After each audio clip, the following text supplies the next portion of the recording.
Dinosaur instinct हो गए थे, ये आप सबको तो पता ही होगा।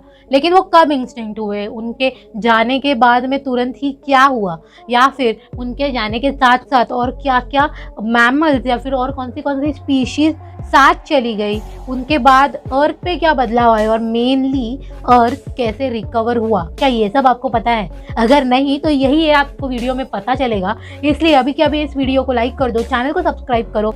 आपको शायद से पता नहीं होगा लेकिन डायनासोर जो है वो एक रेप्टाइल्स का ही वर्सेटाइल फॉर्म है। उनके आने की शुरुआत ट्रायसिक एज से हुई थी और उनका जो भी एक्सटिंक्शन था वो क्रेटेशियस पीरियड में हुआ, मतलब कि आज से 60 बिलियन साल पहले। आप सबने ये तो सुना ही होगा कि जब अर्थ पे मीटियोर गिरा उससे डायनासोर खत्म हो गए थे। लेकिन क्या आपको पता है वो जो मीटियोर गिरा उसका जो डायमीटर था वो कुछ करीबन ऐसा अंदाज़ा लगाया जाता है कि 11 से 80 किलोमीटर तक के डायमीटर का था।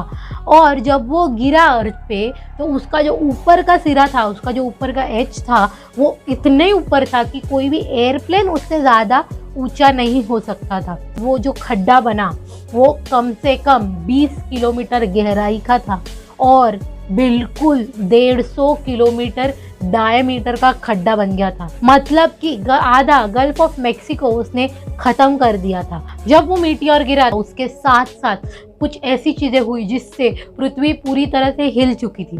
सबसे पहले वो गिरने के वजह से सुनामी आई जिसकी लहरें कहते हैं कि आईफिल टावर से भी 5 गुना लंबी थी। लगभग 1000-1500 किलोमीटर के दूर तक रहने वाले जो फॉरेस्ट थे उनमें भी आग लग गई थी। ऐसा बहुत सारे जगहों पर महसूस हुआ कि बहुत सारे अर्थक्वेक्स आए।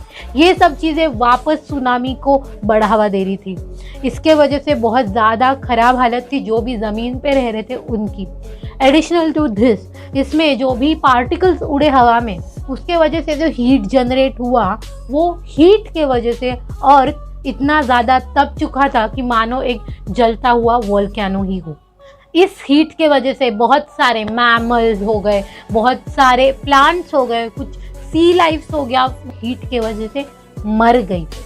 ये ही नहीं लेकिन जो ये सब के वजह से धुआं हुआ था पृथ्वी पे, उस धुएं के कारण करीबन 1 साल तक बिल्कुल भी सूर्य प्रकाश मतलब सन रेज नहीं आए थे।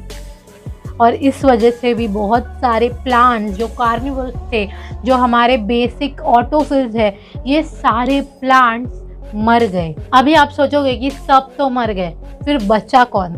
इसमें बच गए थे कुछ छोटे छोटे 600 ग्राम से भी कम वजन वाले क्रिएचर्स, टर्टल्स और क्रोकोडाइल्स के बहुत पुराने एंसेस्टर्स। इसके बाद जो पहला ऑर्गेनिज्म उगा था वो था फोरामेंटिफेरा।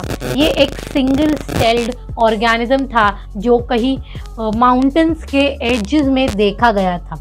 इस सब के 200,000 साल बाद, मतलब लगभग 2 लाख साल बाद अर्थ पे कुछ छोटे मोटे न्यूट्रिशियस प्लांट पलने लगे, जिसके वजह से जो पहले से 600 ग्राम से कम वाली स्पीशीज थी उसको थोड़ा बहुत न्यूट्रिशन मिलके वो वजन में बढ़ने लगे।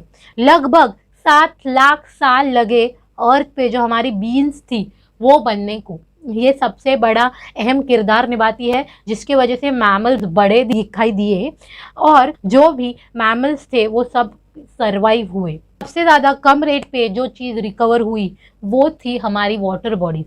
बहुत सारी वाटर बॉडीज़ को रिकवर होने में टाइम लगा क्योंकि जब एसिड रेन्स हुए थे वो मीटियोर स्ट्राइक के कारण, उसके वजह से पूरा पीएच, उसका न्यूट्रिएंट वैल्यू सब हिल चुका था।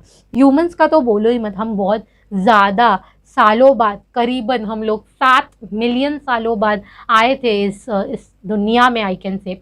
और उसके बाद धीरे धीरे प्रोग्रेशन होते गया, धीरे धीरे चेंजेस होते गए। इन चेंजेस को हम इवोल्यूशन कहते हैं और इस इवोल्यूशन के वजह से ही आज हम लोग जो भी देख पा रहे हैं वो देख रहे हैं, और जो कुछ छूट गया पीछे या फिर वो टाइम पे जो हट गया था वो हम लोग सिर्फ सुन रहे हैं।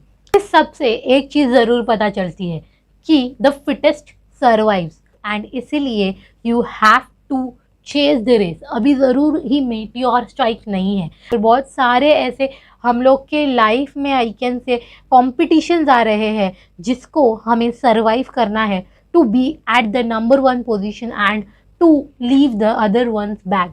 यही कुछ चीज़ें हैं जो हमें अर्थ से, उसके रिकवरी से सीखने मिलती है।